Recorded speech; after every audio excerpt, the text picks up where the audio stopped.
Hey guys, so today's video is going to be on why and how we end up staying in relationships that are unhealthy for us. So, this is a conflict of identity within ourselves and how our nervous system is able to regulate.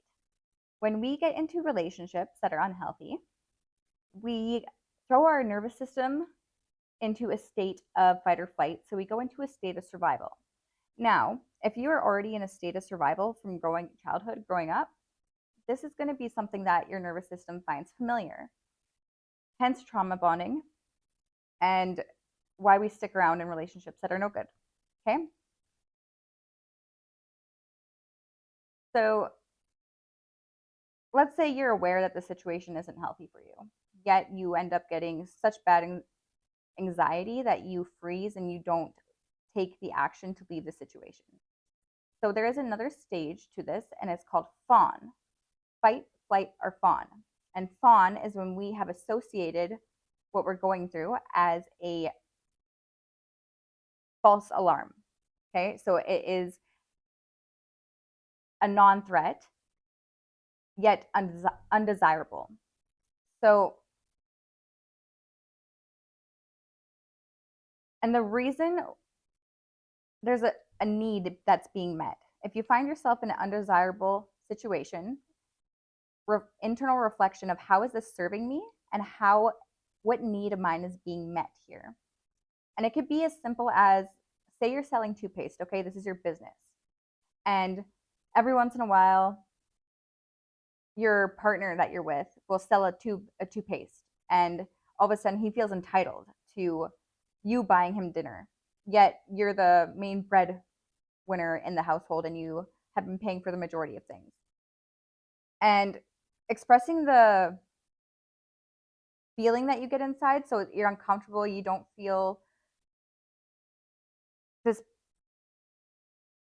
what's the word I'm thinking of, this entitlement is justified, yet you don't leave the situation.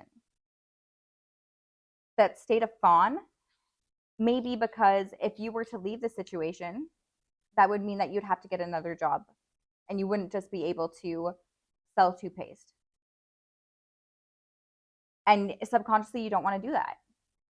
So we stay in the undesirable situation and we continue to have arguments so that we could spread out the accountability instead of just saying to ourselves, okay, look, I don't want to have to get another job, so this is serving me in some way, and this is why I'm staying. And then we get caught up in the emotional part of it. And you got to think, when you're not looking at things from what the standpoint of the reality of it, now you're causing yourself all this internal stress. You're releasing cortisol into your body. You're going to have health issues in the long run, looking at it from a false narrative and getting consumed into something where you're not acknowledging how it is serving you. Some way, somehow, it serves you. Otherwise, we wouldn't stay in it. If it was completely horrible and it gave you nothing, how would you mentally be able to stay?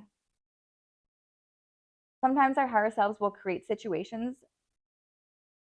where we stick in them because it is preventing us from doing something worse. You know, there's different spectrums of it. There's always a scale. So it could be either you don't want to do something that may serve you or may not serve you. There's different spectrums of life. Looking at things for how they are instead of getting consumed in the emotion will save your health in the long run. It will save your mental well-being and allow you to detach when you're ready. When you're ready to make that step, you will know how to, and everything else will fall into place. Look at life like a bunch of gears, okay? And the one gear controls all these other little gears, but you keep focusing on this gear over here, thinking it's the problem. So you keep replacing this one gear. It's at the very end. You keep replacing this one gear.